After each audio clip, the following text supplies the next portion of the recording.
What's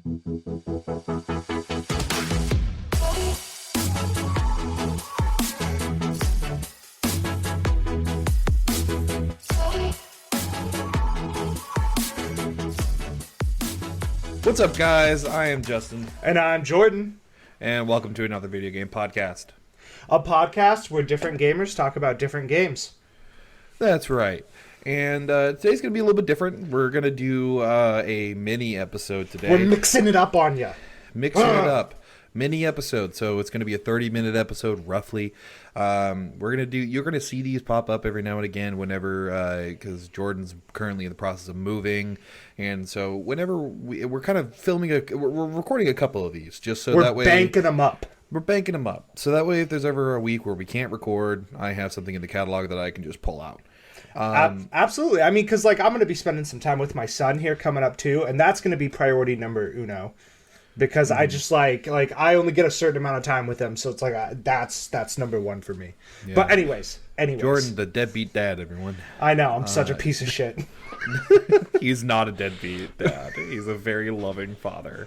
But today we're going to talk about a game that probably a lot of you listening will think, why doesn't this get a full episode? And it's not out of lack of love for the game, because Jordan and I both birth this.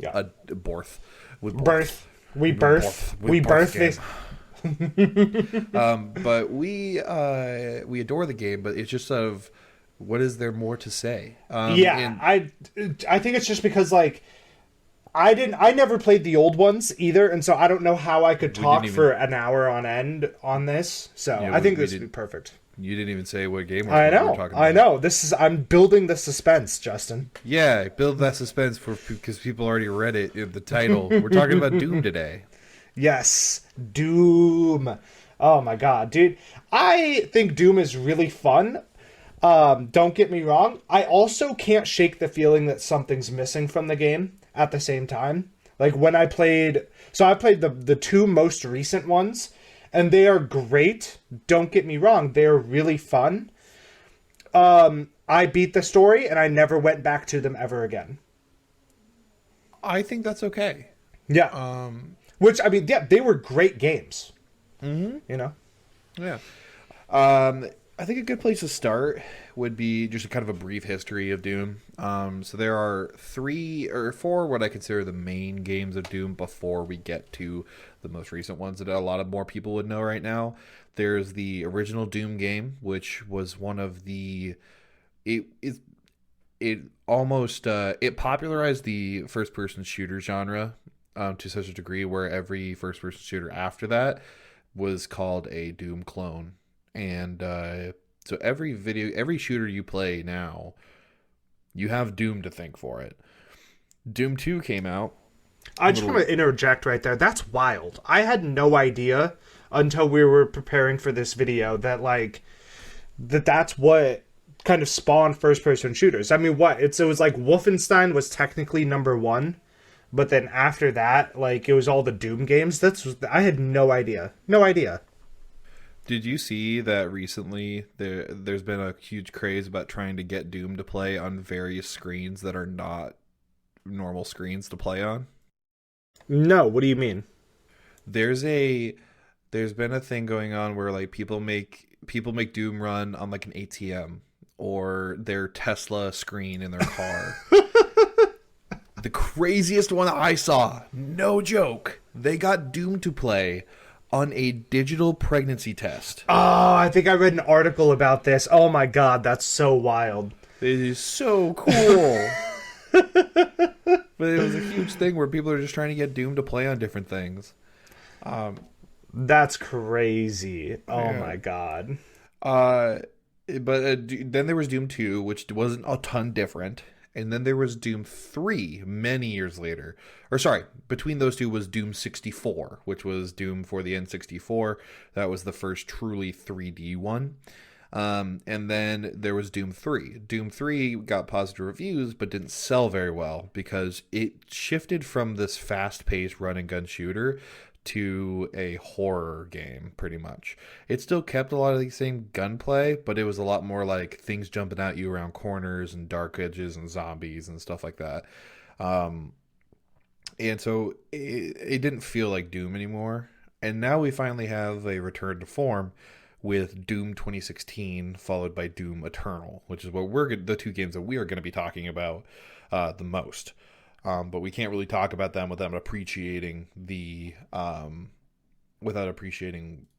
what we where it came from.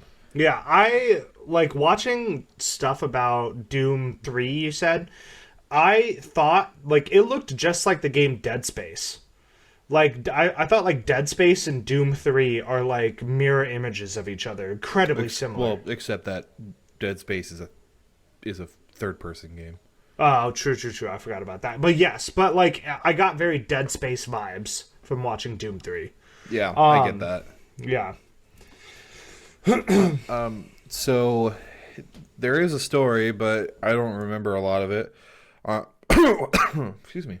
Which is weird coming from me as the story guy. I remember it being cool, but I never played. I played Doom for the same reason I watched movies like Pacific Rim or Godzilla vs. Kong. Yeah. I don't go into those for story. I went into those movies to watch giant things punch each other. Whereas this game, I came in to shoot demons at a very fast pace, and that's exactly what I got. I 100% agree.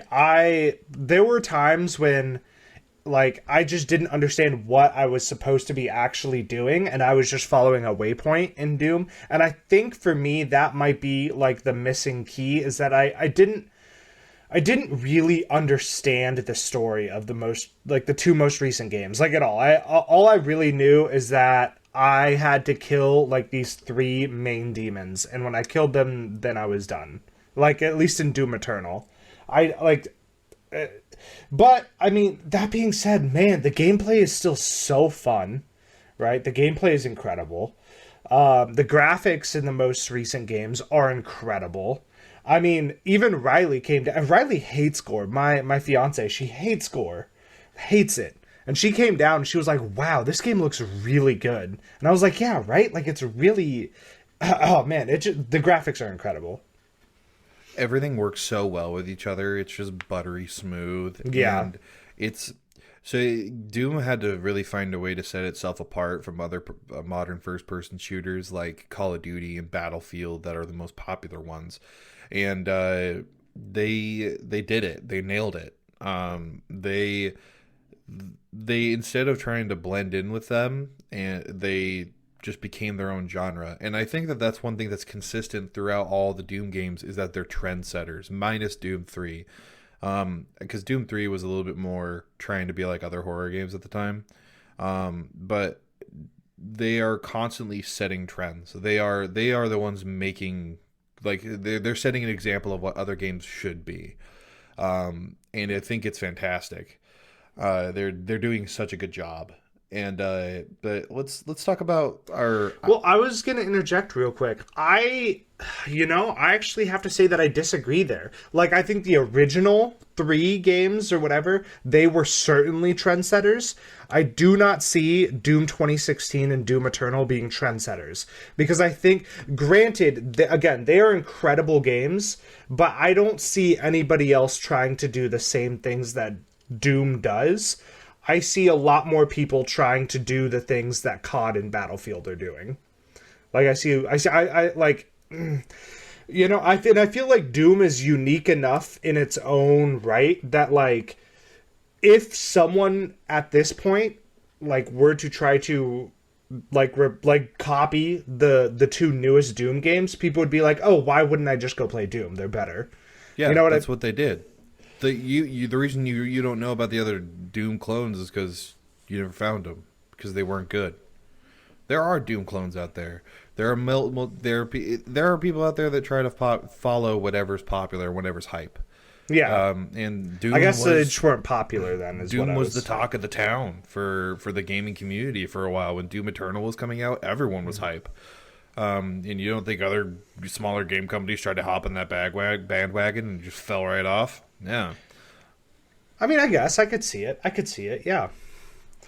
What were you gonna say though? Let's get into like what our preferences on the actual game are. So my first question that I typed out, which Jordan got a kick out of, was, what is your favorite weapon and why is it the super shotgun? Remind me, which was the super shotgun? That was the double barrel one that had the chain hook on it. Yeah, it had the chain hook and Doom Eternal. That one was great. It That's just so packed much fun. such a punch. That's probably one of the best parts about the gunplay in that game is that whenever you shot something, the way that the thing was constructed, it felt like you were shooting that. Like if you're shooting a like a rapid fire plasma weapon, it felt a little bit more smooth, a little bit lighter.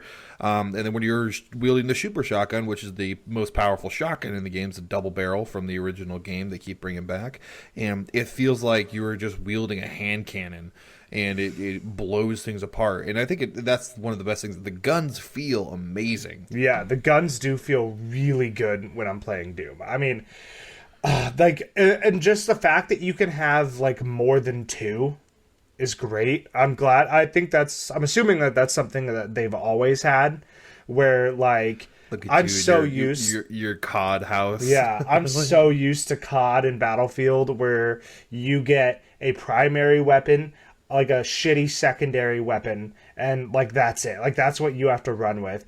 I love the fact that you can quickly chain together like multiple kills. Like you can kill someone with a shotgun, switch to like the AR or whatever it is in the Doom games, and mow people down that way, and then get a melee kill and just keep moving forward. And you got like a minigun, and who can forget the BFG? The Do you know what BFG. BFG? You know what BFG stands for, right? Big fucking gun, right? Yeah. Yeah, Well, absolutely. well, It's a big fucking gun. It's actually big fried gremlins, but whatever. Oh, that's why their it's own. green, right? That's Like why the it's big green. orb. Yeah. Right. Yeah. So, what is your least favorite enemy type? Mine is the Marauder. Is that the dude with the fucking shield? That's to do with the axe and the shield. Yes. Oh, he's the worst. He was introduced. So, to those who don't know, who haven't played the most recent one. By the way, we're not really going to get into spoiler territory with this episode. I know we're like a third of the way through the episode already, but How? We're not, How could we even? We don't remember the story. I remember the story of Doom Eternal. Doom 1, not really. Yeah. Or Doom 2016, I mean, not really. But there's a character called a Marauder, which you get probably about a third of the way through the game. You find him. Oh my gosh, I'm so sorry.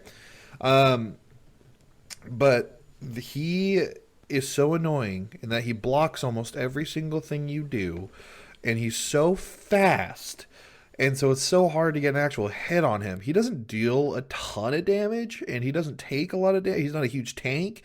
It's just that he's so fast and so annoying.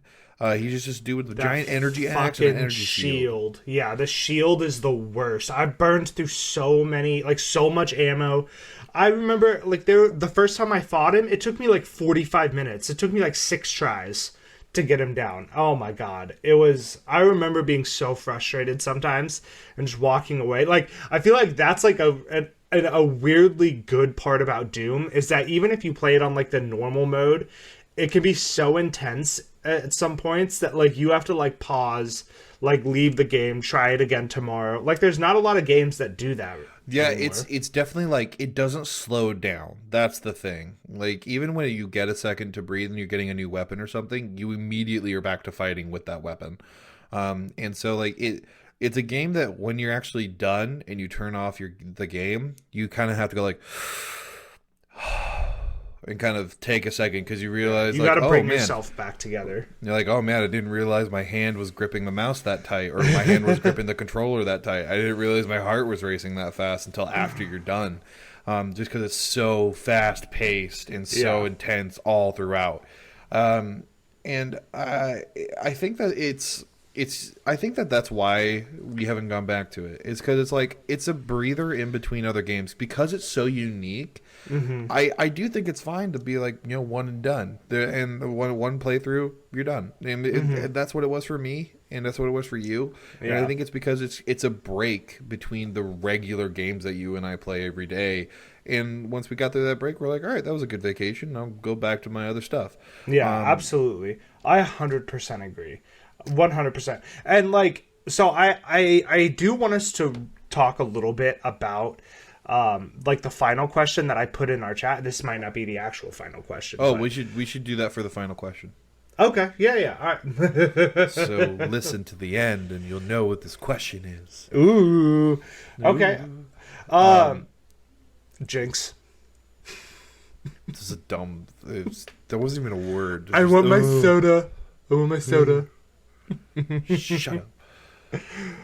Right in the neighbor. Shut Okay. Then I feel like we should talk about the multiplayer just a little bit. Did you touch the multiplayer at all? I did in Doom 2016, and it was fun. It's just as much chaos. I think that it's not as good as the regular game, just because you're fighting other people, and it's like everyone can do the same stuff as you. Mm-hmm. Whereas in Doom, and especially Doom Eternal, you just feel overpowered. You feel overpowered. That's the whole thing. Doom Eternal, in the story, you find like voice clips of people talking about the Doomslayer, which is you, as if you're a god. Like, there are literally people that worship you on Earth because you are killing these demons, and they think that you were like sent by a divine spirit and stuff. And you, like, the demons are recorded as being terrified of you. You're the only thing that the demons are scared of, and I think that that's why the multiplayer isn't as good. You don't feel like a god anymore. You just feel like another person running around with a gun. Mm-hmm. It was like the multiplayer was fun. I thought like there was just nothing that drew me back in, right? Like I feel like I'd play it once or twice. I remembered really enjoying it, but I think it's too similar. It's like a little bit faster paced Halo. Almost. Yeah, very much so. It really feels like Halo, especially when it just feels like Halo, but you're in hell. Just because the only difference mainly being is that the biggest power up is you actually turn into a demon, and you can take on other players as a demon, and that demon power is very strong, and it only lasts for a certain amount of time. And I think that that's probably the only thing that sets it apart. But other than that, like, there's no aiming down sights, and there's portals and lifts and all that kind of stuff that propel you, just like in Halo. It's just Halo without as much variety. I could agree to that. I could agree to that. And I do think that Doom Eternal's multiplayer was a little bit better. I played it very briefly a couple of times. Because it gave you a ton of customizable options. Like you could customize your Slayer, all the guns, this little stand that you stand on whenever you load into the menu, you could customize that. There was like a lot of customizable shit in Doom Eternal for the multiplayer, but again, like I beat the game. I deleted it from my computer. I thought to myself, that was a fun game. I think another reason... So you and I, in the last episode that we recorded, we talked about Sea of Thieves, and you and I have been playing that a lot. And I remember last time you and I played a Sea of Thieves together. In Sea of Thieves, there is a Ashen area, which is a small portion of the map that is completely covered with volcanoes and lava. And we've spent a lot of time there. And I remember last time you played, you were like, "I'm getting kind of tired of the Ashen area. It's too depressing." And I think that that's another reason why we don't go back into Doom, is because it's like you can only spend so much time in hell. And like the setting is, you gotta refresh it, you know. I 100% agree. I mean, granted, neither of the games are actually in hell, but it is a hell-based landscape. Yeah, you go to hell. Yeah, for like one or two missions, but not for the whole game. You go for like half the game in Doom 2016. Do you? I thought the majority of the game was on Mars. The first half of the game is in Mars. The second half is all in hell. I just remember the Mars. Well, part. I mean, Doom Eternal takes place on Earth, but it's literally hell on Earth. Hell has opened up on Earth. Yeah. It's literally like the apocalypse, and hell has taken over. And so it's basically hell. That's fair. So you can only spend so much time in that setting. And it's also, there's not as much to interact with in those games either. It's an amazing experience. I recommend it to everyone that likes a first-person shooter. But it's one of those things. You don't talk to NPCs. You talk to very few NPCs, I should say, and it's all in cutscenes. There's no stopping to do something different, or there's very limited puzzles. It's basically just shooting demons nonstop, and they get more and more challenging as you go, and that's the whole game. Justin, I want to start including a question in every single one of our podcasts. Like a question for the audience? No, well, sure, a question for the audience, but a question for me and you as well. And that's that, is the game worth $60? Would you spend $60 on Doom and then also Doom Eternal? Yes, Really? I did. Okay. Okay. I did. I don't think it's worth a full $60. I mean, if you can get it on sale for like 40, definitely worth. Definitely worth. But I just, whenever I played the two games, they were fun, but I could not shake the feeling that there was something missing. Whether that be a more in-depth story, something that just maybe a better multiplayer somehow that would just suck you in a little bit more. I would say no. I would say spend 40 if you can. I would say it's the same as I don't regret buying. I would have bought a full price ticket to go see Kong versus Zilla. Like it's a very similar concept in the fact of like I said, Kong versus Zilla. If you saw it, I'm normally a critic about movies, and I'm not going to spoil the movie at all. But I didn't go in for a story because I knew it wasn't going to have that. I did not go in for character development. I went in to watch big monsters. Same thing with Doom. I did not go in for a story. I didn't go in. I got exactly what I wanted out of it. And what I wanted was worth $60 to me. It was I don't think that every $60 game has to be 100 plus hours of game time in it. I think that what I'm paying for when I buy a game is an experience. And if that experience continues in a good way, cool. But if not, if it's a good experience, it's worth my money.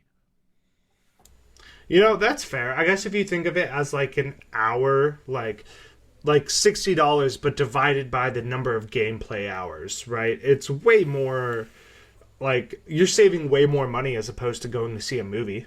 Yeah, right. That's fair. I would say that the games can wrap up in about 6-7 hours.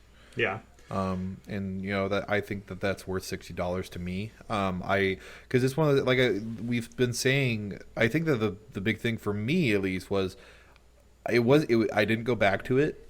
I experienced it once. I didn't experience it for a long time, but I loved every second of everything I experienced. I definitely could agree to that. I mean, it was 7 out of 10 for me. 7 out of 10. It was a good game. Like, it was a good, if you get a 7 out of 10, I feel like you're deep in the good category. Maybe not great, but like, I did enjoy it. I did. I don't want to feel like I'm shitting on the game, but should we hit him with the final question, Justin? For my record, Doom Eternal gets a 9 out of 10. And it's only not. It's not a 10 out of 10 because of the Marauder.